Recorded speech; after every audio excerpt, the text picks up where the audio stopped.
नाजरीन आदाब, खैर मकदम है आप सभी का प्रोग्राम कुछ लम्हे फुर्सत के में।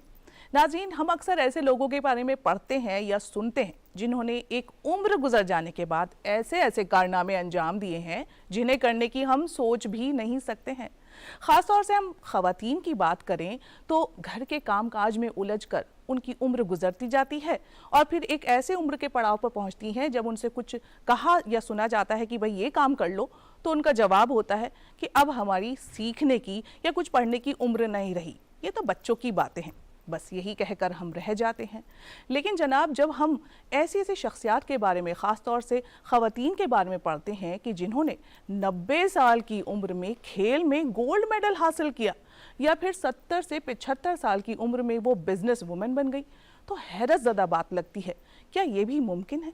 लेकिन जनाब, ये मुमकिन होता है क्योंकि ये ख़वातीन भी तो इसी मुल्क में और इसी दुनिया में रहती हैं। तो नाज़रीन, आज एक ऐसी ही खातून की कहानी हम आपके लिए लेकर आए हैं, तो चलिए डालते हैं उनकी जिंदगी पर एक मुख्तसर सी नजर। क्वीन ऑफ एथलेटिक्स और क्वीन ऑफ स्पोर्ट्स के नाम से दुनिया भर में शोहरत हासिल कर चुकी 94 साला भगवानी देवी डागर ने एक ऐसा कारनामा अंजाम दिया जिसे करने के लिए कड़ी मेहनत के साथ साथ जिस्मानी तौर पर भी मजबूत होना लाजमी है। भगवानी देवी ने इस कारनामे को उम्र के उस पड़ाव पर पूरा किया जिस उम्र में बुजुर्गों को कई तरह के इमराज घेर लेते हैं और वो अक्सर चलने फिरने से भी मोहताज हो जाते हैं। फिनलैंड के वर्ल्ड मास्टर्स एथलेटिक्स चैंपियनशिप में गोल्ड मेडल जीतकर इन्होंने तारीख लिख डाली। 100 मीटर की दौड़ में गोल्ड मेडल जीतकर डिस्कस थ्रो और शॉट पुट में एक कांस्य पदक हासिल कर मुल्क का नाम रोशन किया। भगवानी देवी के पोते विकास डागर खुद एक मशहूर एथलीट है। विकास के मुताबिक वो जब भी कोई मेडल जीत कर लाते तो उनकी दादी की आंखों में जैसे कई जुगनू एक साथ जगमगाने लगते। वो घंटों उस मेडल को निहारती रहती। विकास को अपनी दादी के अंदर खेल कूद के तई एक अजीब सा लगाव नजर आया, सो उन्होंने दादी को ट्रेनिंग देने का फैसला किया। धीरे धीरे उन्हें ट्रेनिंग देनी शुरू की। रोज सुबह दौड़ने ले जाते। इस उम्र में शॉट पुट का वजन संभालना आसान न था, लेकिन भगवानी देवी की लगन के सामने हर चीज हल्की फुल्की होती चली गई और इस तरह वो एक ऐसे सफर पर निकल पड़ी जिसकी मंजिल उनकी जिंदगी का मकसद बन चुकी थी। पहले स्टेट लेवल, फिर नेशनल और इन सब से आगे इंटरनेशनल लेवल पर उन्होंने गोल्ड मेडल जीते। भगवानी देवी की ये लगन, ये जज्बा हर उम्र की खवातीन के लिए एक मिसाल के साथ एक सबक भी है कि उम्र का बंधन ख्वाबों पर पाबंदी नहीं लगा सकता। जी भर के जीने और जीतने के जज्बे को उम्र की थकान तोड़ नहीं सकती। नाजरीन, इनकी ये मोटिवेशनल स्टोरी देखकर हमें ये अंदाज़ा होता है कि किसी भी उम्र में हम किसी से भी इंस्पायर हो सकते हैं, बस ज़रूरत है सेल्फ कॉन्फिडेंस के साथ आगे बढ़ते रहने की। तो चलिए अपने प्रोग्राम को भी आगे बढ़ाते हैं और आज हम जानेंगे टेबल मैनर्स के बारे में, साथ ही एटिकेट्स के बारे में। और नाजरीन, साथ ही हम आपको बताएंगे राजस्थानी डिश के बारे में जिसे आप कभी भी सफ़र में भी ले जा सकते हैं। इन सब के लिए हमें निकलना होगा स्टूडियो से बाहर। नाज़रीन, हम ख़वातीन से हमेशा ये तवक्को की जाती है कि हम घर के कामकाज, चाहे खाना पकाना, सिलाई बुनाई, कढ़ाई, बच्चों की देखभाल करना या फिर घर के बाहर भी जो काम होते हैं उन्हें बखूबी अंजाम दें। और हमारी भी यही कोशिश होती है कि हम सबकी उम्मीदों पर खरे उतरें। अपने इस प्रोग्राम में हर हफ्ते हम आपकी मुलाकात कुछ माहिरीन से करवाते हैं जो अपने अपने शोबे में महारत हासिल किए होते हैं। आज भी हमारे दरमियान एक ऐसी ही शख्सियत मौजूद हैं। आज हमारे दरमियान मौजूद हैं इंस्टीट्यूट ऑफ होटल मैनेजमेंट की एक्स HOD अनीता शर्मा जी। तो आइए करते हैं उनका खैर मकदम और जानते हैं उनसे कुछ अहम बातें। आपका खैर मकदम है हमारे शो में। शुक्रिया। अनीता जी, जैसे कि आप एक ऐसे अहम इदारे से जुड़ी रही हैं जहां से पढ़कर कई लोगों ने बहुत अच्छी नौकरियां हासिल की हैं 3 स्टार होटल्स में और 5 स्टार होटल्स में भी जी। और जैसे कि हमने सुना है कि आपको कई एजाज़ात और इनामात से भी नवाजा जा चुका है, ऊपर वाले की इनायत है। तो सबसे पहला और अहम सवाल हमारा यही है कि ये जो हॉस्पिटैलिटी है, मेहमान नवाजी है, आखिर है क्या? मैं इसका उत्तर सिर्फ एक लाइन में देना चाहूँगी कि कोई भी मेहमान जब हमारे घर में आए तो हर पल उसको अपनापन महसूस हो। बिल्कुल बिल्कुल। अच्छा, कोई हमारे यहाँ आया है, मेहमान आया है, तो हम उसे कैसे रिसीव करें, वो तरीका क्या होना चाहिए? घंटी बजती है, तुरंत उठ के जाएं, दरवाज़ा खोलें और आई कांटेक्ट करें जो भी मेहमान आए हैं। उसके तुरंत बाद दरवाज़ा खोल के उनको अंदर आने का इशारा करें। उसके बाद आप ग्रीटिंग करें प्रॉपर वे में। सबसे पहले प्रणाम करें या नमस्कार करें बड़े बुजुर्ग लोगों को और उनका चरण स्पर्श करें। चरण स्पर्श करने का कुछ लाभ ये है कि आप जब चरण स्पर्श करते हैं तो एक विनम्रता का प्रदर्शन कर रहे हैं। दूसरा, आपके बॉडी में लचीलापन आ रहा है। तीसरा, जब आप उनको नमस्कार करते हैं या जब चरण स्पर्श करते हैं तो उस समय आपका रक्त का दौरा ब्रेन की तरफ जाता है और ब्रेन की तरफ जाने से आप अलर्ट होते हैं, आपकी बॉडी में फुर्तीलापन आता है। ये सब फायदे हैं। यंगस्टर्स को आप हेलो, हाय इत्यादि से ग्रीट कर सकते हैं। उनके हाथ में अगर आज की तारीख में मास्क पहनना ज़रूरी है तो मास्क लेकर बास्केट में रख दें घर पर जी। या अगर आपके घर में हैंगर या कोई जगह है एंट्रेंस पे, वहाँ पर आप टांग दें। बिल्कुल। बड़ों के हाथ में कुछ सामान पकड़ा हुआ है वो उनके हाथ से लेके उचित जगह पे रख दें। जी। ये बहुत इम्पॉर्टेंट है कि आप उनको पहले ही नज़रिए में एक अपनापन फील करा रहे हैं। उसकी फीलिंग उनको आनी चाहिए, अपनेपन की फीलिंग आनी चाहिए कि आप उनका ध्यान रख रहे हैं। ध्यान रखने। और इसमें जो एक इम्पॉर्टेंट बात है वो ये है अनीता जी कि ये जो हमारी वैल्यूज़ हैं कहीं ना कहीं हमारी सेहत को भी मुतासर करती हैं, जैसे कि आपने चरण स्पर्श के बारे में बताया जी। अच्छा अनीता जी, अगर आगे बढ़ें तो अक्सर क्या होता है जब हमारे यहाँ मेहमान आते हैं और हमारे यहाँ कोई कारपेट बिछा हुआ है तो वो लोग ये सोचते हैं कि हम अपने जूते उतार के अंदर जाएं, या मतलब कन्फ्यूज़न एक रहती है और खड़े भी रहते हैं कि कैसे जाएं, कैसे करें अंदर जाएं। तो ऐसे में कैसे उनको रिसीव करना चाहिए मेहमानों को? सब जैसे कि मैंने कहा कि आई कांटेक्ट बहुत इम्पोर्टेंट है। तो आई कांटेक्ट के द्वारा ही हमें उनकी बॉडी लैंग्वेज से समझ जाना चाहिए कि हम वो क्या चाह रहे हैं, आपके मेहमान क्या चाह रहे हैं। जूता उतारना चाह रहे हैं या नहीं उतारना चाह रहे हैं। अगर नहीं उतारना चाह रहे हैं तो you can always say please come with the shoes, there is no problem, I don't have any problem. पर अगर मेहमानों के नज़रिए से हम देखें तो मेहमान को भी सेंसिटिव होना चाहिए आपके प्रति कि वो जूता उतारें। हम बोले नहीं नहीं कोई प्रॉब्लम नहीं है, जी जी, मैं जूता उतार के ही आ सकती हूँ या आ सकता हूँ। अच्छा, अब मेहमान तो घर आ गए हैं जी। अब सबसे पहले आपने रिसीव भी कर लिया जी। अब सबसे पहले हमें क्या सर्व करना चाहिए? जाहिर सी बात है कि पानी ही सर्व करते हैं, तो कई लोग ठंडा पानी लेना पसंद करते हैं, कई लोग ल्यूक वार्म वाटर लेना पसंद करते हैं, तो वो हमें कैसे मतलब उन्हें पूछना चाहिए?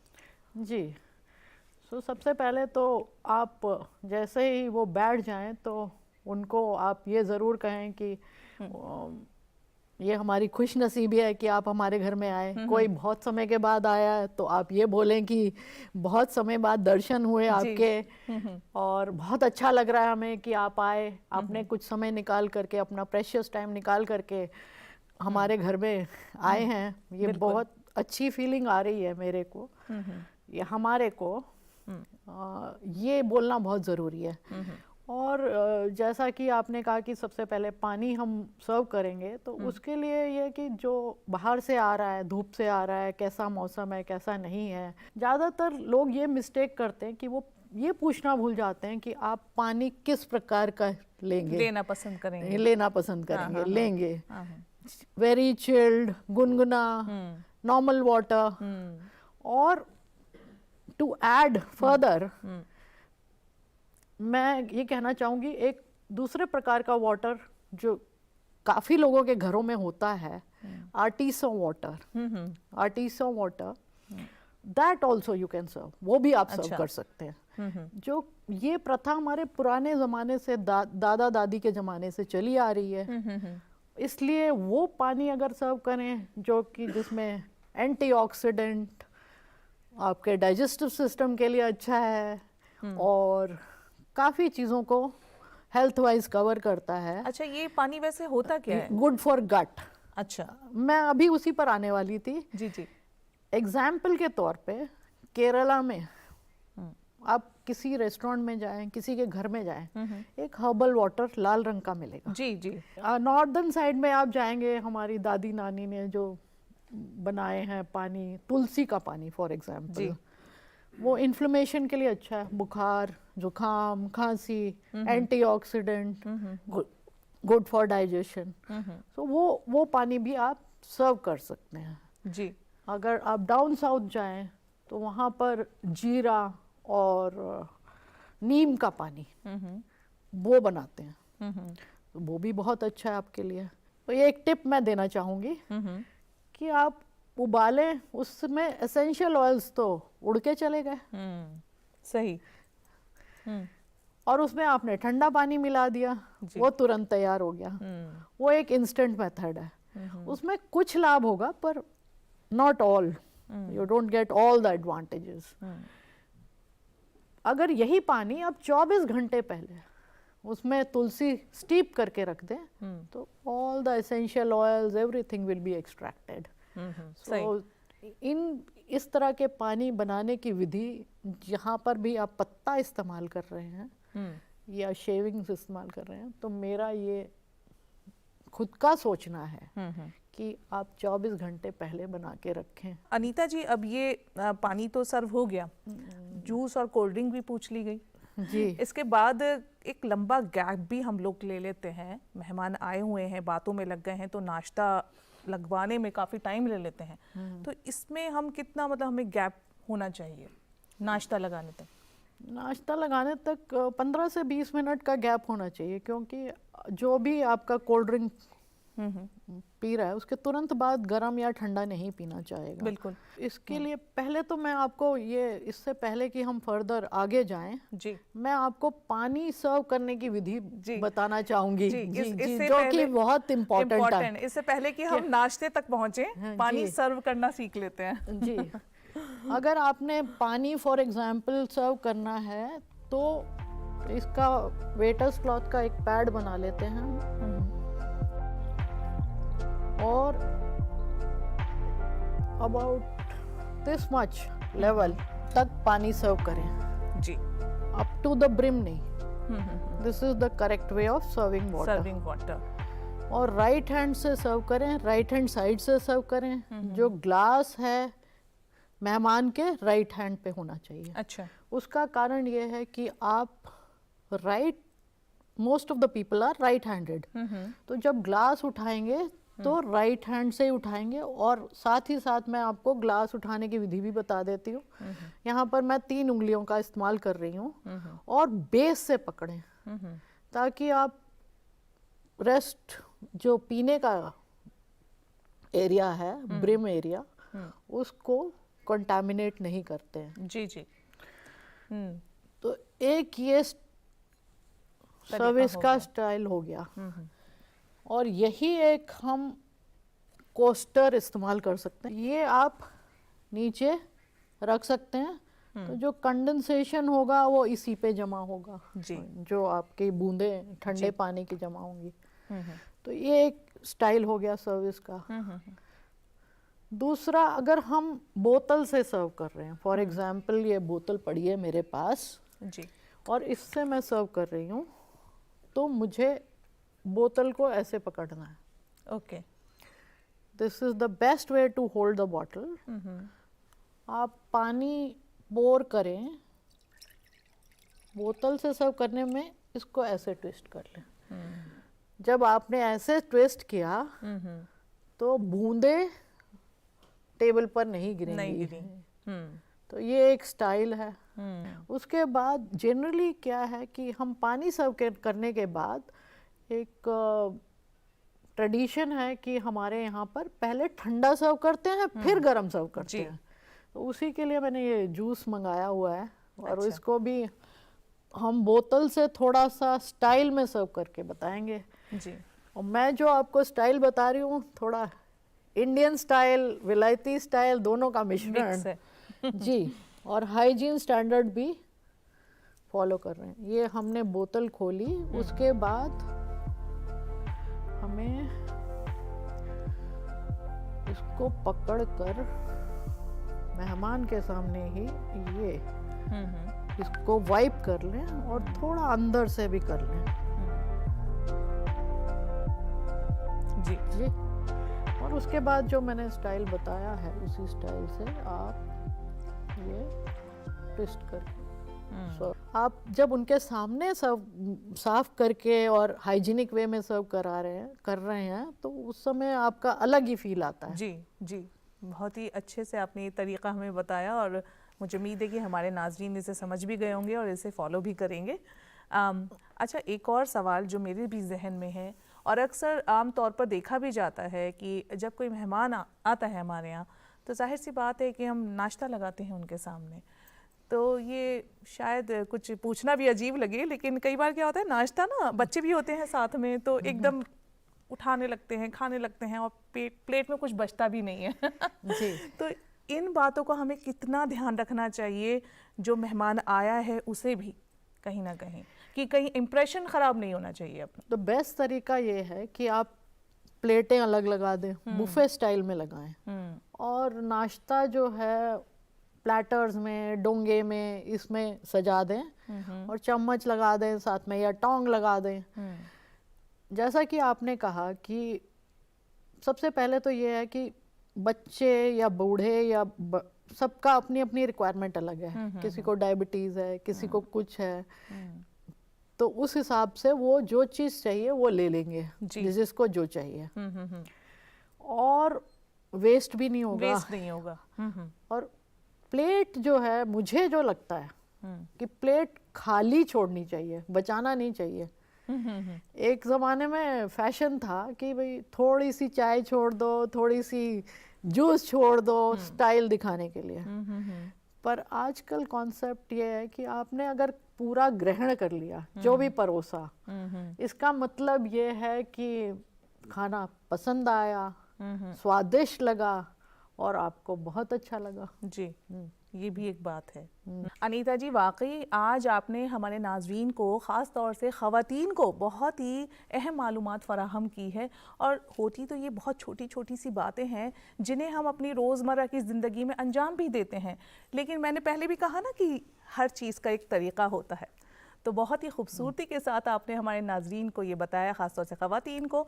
लेकिन अनीता जी, अगली बार फिर हम आपको ज़हमत देंगे, कुछ और बातें जानेंगे हॉस्पिटैलिटी से जुड़ी और एटिकेट से जुड़ी हुई। जी। नाज़रीन, पिछली दफ़ा हमने आपकी मुलाकात करवाई थी अभिलाषा जी से, जिन्होंने हमें कैर काजू की शाही सब्ज़ी बनाकर दिखाया था और जायकेदार बातें भी की थी। एक मरतबा फिर हम आपको लेकर आए हैं अभिलाषा जी के पास ही। आज भी हम उनसे कुछ जायके की बातें करेंगे और साथ ही कुछ मज़ेदार डिश बनाना सीखेंगे। इस्तकबाल है एक मरतबा फिर से आपका Abhilasha ji. Thank you so much. जैसे कि आपका ये शौक़ है खाना बनाने का, जाहिर सी बात है शौक़ की ओर से आपने परवान भी चढ़ा है, लेकिन कहीं ना कहीं आप घर में रहने वाली उन ख़वातीन के लिए एक इंस्पिरेशन भी है, क्योंकि आपने इसे कमाई का ज़रिया भी बनाया है। तो क्या पैगाम देना चाहेंगी आप उन ख़वातीन को? मेरा ये कहना है कि जो भी आपके शौक़ हैं या जो आपका पैशन है, आप और हर इंसान को जो भी अपना शौक़ है उसको ज़रूर कोशिश करनी चाहिए कि हम उसको करें, भले छोटा हो या बड़ा हो। कोई काम छोटा बड़ा नहीं होता है, लेकिन जो हम शौक़, जो हमें पसंद है वो चीज़ करते हैं तो हमें जो सेटिस्फेक्शन मिलता है और जो कॉन्फिडेंस आता है वो एक टोटली डिफरेंट होता है। तो मेरा यही पैगाम है, छोटा ही करें पर स्टार्ट तो करें। और मैं कह रही हूँ ना कि मेहनत और रेगुलर कोई भी चीज़ को करा जाता है तो उसका फॉर्मूला यही है, सक्सेस का यही फॉर्मूला है। जी। पिछली बार तो आपने हमें बहुत ही अच्छी सब्ज़ी बनाकर दिखाया था, इस बार आप हमें क्या नई डिश बनाना सिखाएंगी? एक बहुत ही ट्रेडिशनल डिश है और रीजनल डिश है जिसको कहते हैं हम कोरमे की पूड़ी। अच्छा। तो ये दाल की पूड़ी होती है और राजस्थान के अंदर काफ़ी बनाई जाती है, तो आज मैं वही बना के दिखाने वाली हूँ। तो चलिए अभिलाषा जी, आपके किचन में चलते हैं, लेकिन इससे पहले ज़रा अपनी चाय ख़त्म कर लें। चलें?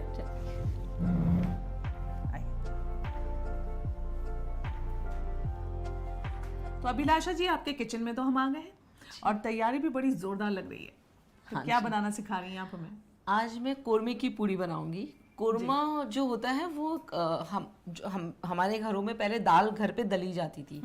तो मूंग से दाल बनाई जाती थी, जो साबुत मूंग आता था ना उससे। तो जब वो दाल बनाने के प्रोसेस में जो चूरा बचता था, तो हम आते हैं राजस्थान से और इंडिया से, तो सस्टेनेबिलिटी तो आप जानते हो कि कोई भी चीज वेस्ट करते नहीं है। तो जो चूरा है हम उसकी पूड़ी बनाते हैं। अच्छा। It's like a paratha, actually puri बोलते हैं उसको, कोरमे की पूड़ी। और वो एक तिक का आटा होता है जिसके अंदर हम दाल को जो चूरी है उसको भिगो देते हैं और उसके अंदर नॉर्मल आटे के साथ मसाला मिक्स करके, जैसे हरी मिर्ची, हरा धनिया और लहसुन, ये सब मिक्स करके आटा लगाते हैं और उसके पराठे बनाते हैं। अच्छा, वाह, सुनने में तो बहुत ही जायकेदार लग रहा है। चलिए बना के दिखाइए। आइए। तो जो मैंने आपको दाल की चूरी बताई थी वो इस तरीके की होती है। इसको हमने 1-1.5 घंटा भिगो के रख दिया है पानी के अंदर। और जब भिगो देते हैं हम तो ये ऐसे दाल भीगी हुई है और ऐसे चूरी बन जाती है। अब 1 कप हमने दाल ली है और 1 ही कप हम इसमें आटा लेंगे। ये नॉर्मल आटा है जो हम रेगुलर घर में यूज में लेते हैं। ठीक है। अब मैंने क्या किया है, अदरक और लहसुन का पेस्ट बना के रखा हुआ है। अगर आप लहसुन यूज में नहीं लेते हैं तो आप अवॉइड कर सकते हैं। यहाँ पे ये भी हम इसमें थोड़ा मिक्स करेंगे और थोड़ी सी हरी मिर्ची बारीक कटी हुई, हरा धनिया बारीक कटा हुआ। और अब हम इसके अंदर मसाले ऐड कर लेंगे। नमक, लाल मिर्च, थोड़ा सा हींग, थोड़ी सी हल्दी और इसमें हम थोड़ा सा मोयन डालेंगे घी का। और इस सबको अच्छे से मिक्स करके हम इसका आटा लगा के रखेंगे। अब इसको हम जैसे नॉर्मल आटा लगाते हैं घर में वैसे लगाएंगे। 10 मिनट बाद देखिए ये हमारा आटा है, ना ज़्यादा टाइट है ना ज़्यादा सॉफ्ट है। हम इसकी पूड़ी बनाएंगे। तो अब हम इसकी पूड़ी बना रहे हैं कोरमे की। दाल भीग गई है तो इतनी दिक्कत नहीं आएगी इसको बेलने में। देखिए ज़्यादा ना पतली होती है ना ज़्यादा मोटी होती है ये। आप देख रहे हैं इसमें हरा धनिया वगैरह कितना अच्छा लग रहा है। अभी हमारा तवा गरम है, हम इसके ऊपर डाल देंगे। इस पूड़ी को आप किसी भी अचार के साथ, चटनी के साथ खा सकते हैं। लहसुन काचरी की चटनी के साथ भी ये काफ़ी टेस्टी लगती है। और अगर आप ट्रैवल कर रहे हैं तो ये 2-3 दिन तक पूड़ी ख़राब नहीं होती है। ये देखिए अच्छे से सिक गई है हमारी पूड़ी और खाने को तैयार। अरे भाई वाह अभिलाषा जी, बहुत ही मजेदार खुशबू आ रही है। थैंक यू सो और मच। अब मुझे यकीन है कि बहुत जायकेदार होगा। मैं इसे चख सकती हूँ? आप टेस्ट करिए। आप इसको मतलब बच्चों के टिफिन में भी दे सकती हैं, ट्रेन की जर्नी में भी लेके जा सकती हैं। और it is full of nutrition, क्योंकि हरी दाल, मूंग की दाल से बना हुआ है तो फुल ऑफ प्रोटीन्स होता है। टेस्ट करिए आप। और अक्सर हम ब्रेकफास्ट में पराठे बनाते भी हैं। हाँ जी। तो उसमें भी हम इसे खा सकते हैं। बहुत ही जायकेदार, वाकई। Thank you so much. पिछली बार भी जो जायका था वो अभी तक मेरी ज़बान पर है और ये भी रहेगा बहुत दिनों तक। Thank you. तो आप लोग इसे ज़रूर ट्राई करें घर पर। और आपका भी बहुत बहुत शुक्रिया अभिलाषा जी, आपने इतनी अच्छी चीज़ हमें डिश बना के दिखाई। और कहीं ना कहीं हमारी जो ये घर में बैठी ख़वातीन हैं उनके लिए आप इंस्पिरेशन तो है ही। और ये भी आपने एक पैगाम दिया कि अपने शौक़ को, अपनी सलाहियतों को अपने अंदर दबाएं ना, उसे बाहर निकालें और कहीं ना कहीं से आप कमा भी सकती हैं, काफ़ी अर्निंग का भी जरिया बना सकती हैं। राइट। शुक्रिया आपका। Thank you. डॉक्टर योगिता, अगर आज हम हर घर की बात करें तो कोई ना कोई इंसान किसी न किसी बीमारी से घिरा हुआ है। आप बात करें चाहे शुगर की, चाहे बीपी की, थायराइड की, या फिर आप बात करें अलग अलग किडनी के स्टोन्स भी होते हैं।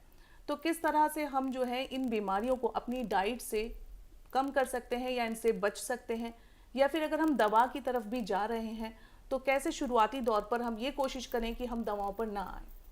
समरीन जी, जैसा कि हम पहले अपने पुराने एपिसोड्स में डाइट के बारे में काफ़ी डिटेल में बात कर चुके हैं, तो किस तरीके से हेल्दी रहने के लिए हमें क्या क्या खाना चाहिए इसके बारे में तो मैं आपको पहले भी कई बार बता चुकी हूँ कि कैसे हम अपनी डाइट में क्या क्या चीज़ें ज़्यादा यूज़ करें।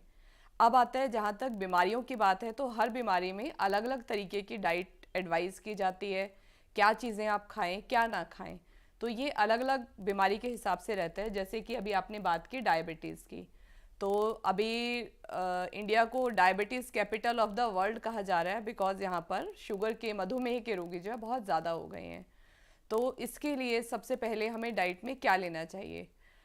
सबसे पहला ये है कि हम अपना शुगर लेवल को कंट्रोल करें। हमारे लिए ये जानना ज़रूरी है कि हमारा शुगर लेवल कितना है। अगर आपको पता होगा तभी आप अपनी डाइट को उसके हिसाब से मॉड्यूलेट कर पाएंगे। तो आपको कॉमन तो ये है कि मीठी चीज़ें आपको नहीं खानी है, तो आपको अपनी बॉडी के हिसाब से लेना है। अब ये जनरली हमसे पेशेंट्स इस तरीके के सवाल पूछते हैं कि मैम कोई हम फ्रूट्स खा सकते हैं कि नहीं खा सकते हैं। तो मॉडरेशन जो है वो इज़ द राइट वर्ड, कि आपको जब भी कोई आप फ्रूट लेते हैं तो आप 100 ग्राम के आसपास आप फ्रूट ले सकते हैं। आपको शुगर आपका कंट्रोल में होना चाहिए, तो इतना अगर आप फ्रूट लेते हैं तो आपको कोई नुकसान नहीं करेगा। फ्रक्टोज होता है इसमें, डिफरेंट काइंड ऑफ ग्लूकोज है, बट आप इसको ज़्यादा नहीं ले सकते हैं, तो आपको मॉडरेशन में लेना है। इसके अलावा जो मधुमेह के रोगी हैं उनके लिए चलना बहुत ज़रूरी है। आप ये एम करके चलिए कि आप दिन में कम से कम 3 से 4 किलोमीटर ज़रूर पैदल चलेंगे। इससे आपका शरीर का जो है मेटाबॉलिज्म वो इम्प्रूव होता है और आपकी शुगर भी कंट्रोल में रहती है। जो पीठी वाली चीज़ें होती हैं आयुर्वेद के हिसाब से, वो सब हमें शुगर के पेशेंट्स को नहीं खानी चाहिए।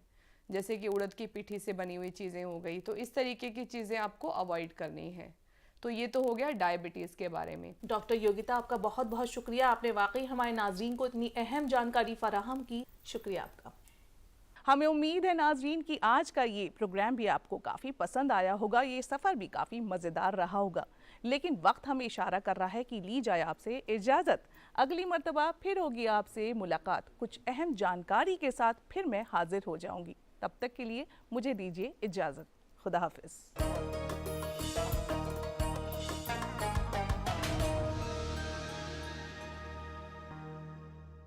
अरे भाई देखते रहिए गुफ्तगू सिर्फ और सिर्फ DD उर्दू पर।